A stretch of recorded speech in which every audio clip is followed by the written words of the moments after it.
All right, everybody. Well, welcome back to a different place on the Scales Homestead. We are actually in the house this time. I think this is the first time we actually videoed much anything besides some quail hatching in an incubator in the house. We live in a small house, so we don't really film in the house a whole lot, but we figured with the holidays coming, and well, one holiday doesn't come and one's coming quickly, we would we've been cooking all kinds of stuff, so we just figured we'd put a video out on us cooking some boiled oatmeal cookies. Now, also, my wife has not been in a lot of videos, but she will be today because, well, she cooks it, so she's going to be the one going through this. But we're going to get this out of the way. This is our stove. That plate is missing. That knob is missing. We're well aware of this. We ordered a new plate, and I keep forgetting to order a new knob. But either way, we just move a knob from place to place when we need it. Anyway, so she has all her ingredients laid out, all nice and pretty and ready for the video and whatnot. So, I'm going to let her talk about everything that goes in there.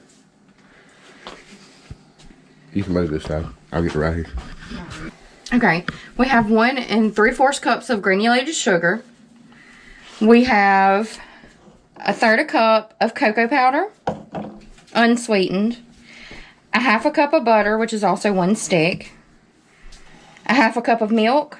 3 cups of Quaker oats, or you can use any kind of old-fashioned oats. 2/3 cup of peanut butter. It has to be creamy. It doesn't work well if you do the ones with the nuts in it.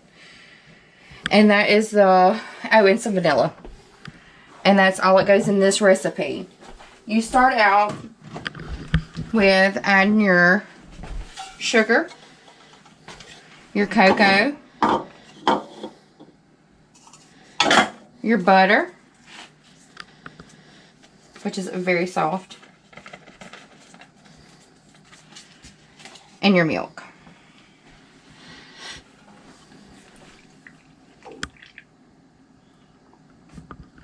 She even used a pretty measuring cup with a pouring spout for the liquid. That's nice. You see our big Gomer pile of a kid. Anyway, back to this. Sorry. So you're going to start this on medium-high and let it all cook down. And it's going to get liquefied and come to a boil eventually. And whenever you get it to a boil, you want it to boil for just a minute. And then you can add your other ingredients. Alright, so we're gonna let that cook for a little bit and get all broke down. I'm not gonna leave the camera on while that's heating up, because it's gonna take it a little bit. I got another Gomer pile standing beside me.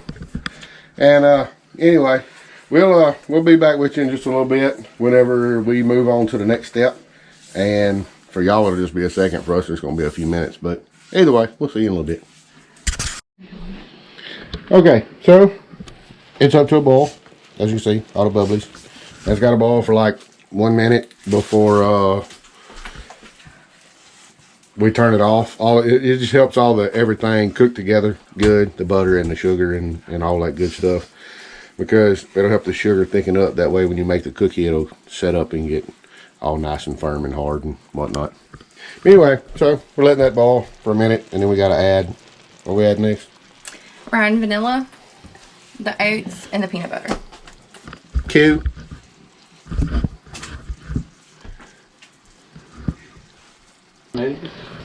Alright, so vanilla. 1 teaspoon of vanilla. Ish, you know. Yeah, we don't measure that. The oats. And then peanut butter. Anyway. It's okay.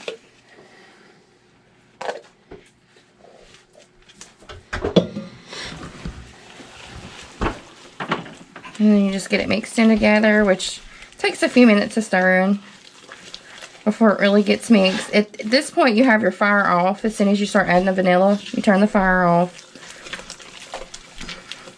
smell that vanilla. It's not the peanut butter.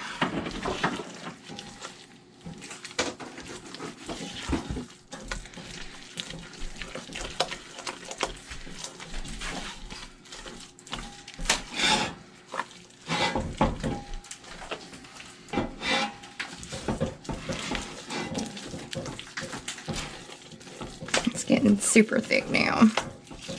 It looks nice. Okay, and at this point, we can take it, and I've got a piece of wax paper. Wax side up.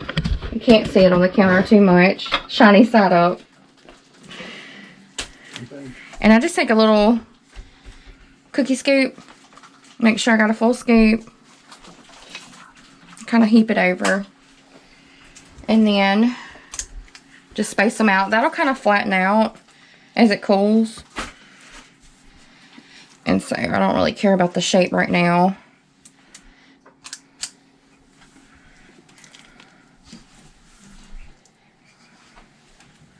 This is about the quickest way to do it. You can do it with 2 spoons. But this just to me is a lot easier.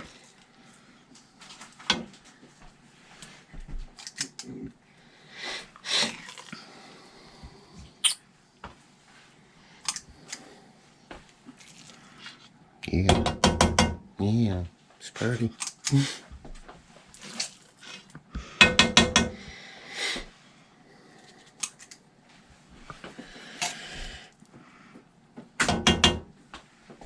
Hey, Ann, while she's doing that, I'm gonna go ahead and say this. We will put the recipe and directions down in the description box.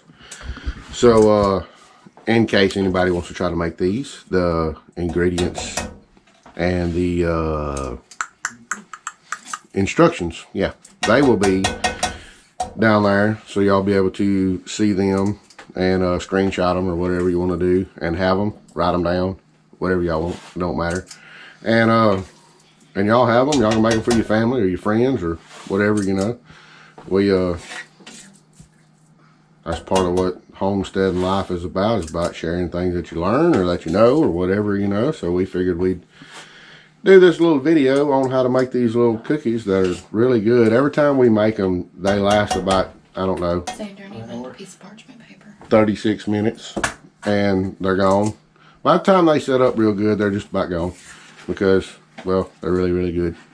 They do have to set up for about 30 minutes to an hour, and letting them cool, and then they're going to harden. When they harden, they won't be soft anymore. Like you can't pick this up. And that'll be where you can just pick it up and it'll be like a perfect little cookie. This is a tradition that me and Ryan both had growing up. We had these when we were young. I'm sure probably a lot of y'all have. And it's something that we're sharing with the boys, and a tradition that we have every year. Around Christmas time, we always make these, and these are just one of our Christmas cookies we always make sure we do.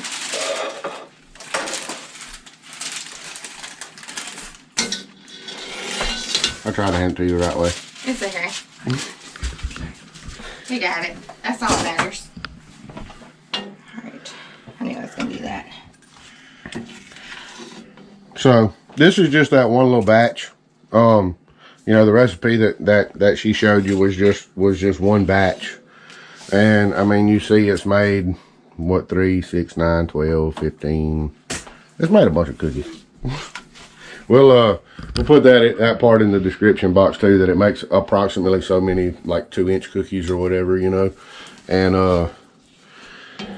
that way, y'all kind of have an idea. That way, you know, if you're going to have 50 people at your house, you say they're going to eat 2 cookies apiece, well, you may have to make 2 batches, you know. So, you just have to double it, you know. I'm not trying to tell people how to cook. I don't know how to cook that great either, but just in case you don't know. We usually always double this recipe. I didn't double it this time, but these never last long around here. So if I want to share, I always have to double or triple the recipe. And this is a recipe that is easy to double or triple. It don't matter with the ingredients. You can do it with them.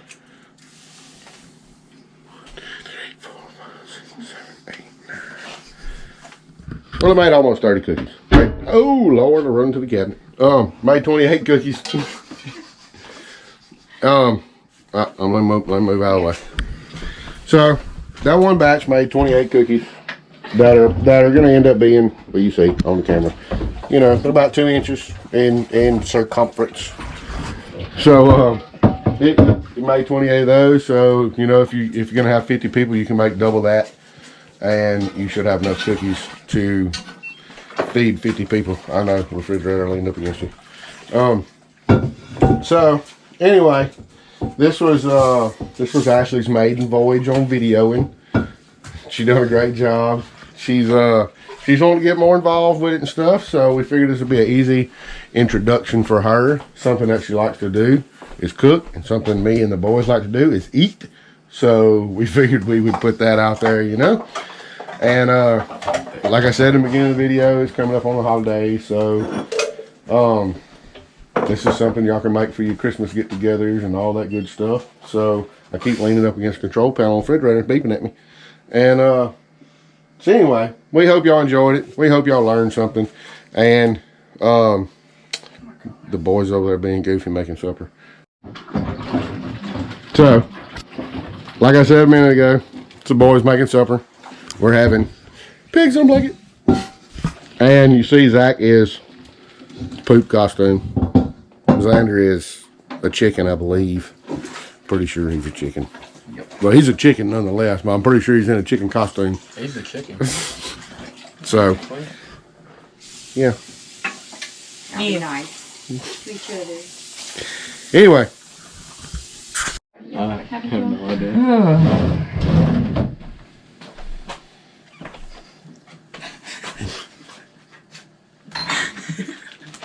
He said the reverse. Whatever. Why is your children dorks? They your children's too? Oh, they act like you. My finger burns from where I cut it. Now I'm getting piglet juice in there. So anyway, we do hope y'all enjoyed it, and we do hope y'all learned something from our videos, and we appreciate the fact that y'all watch our videos. So we'll see y'all on the next one.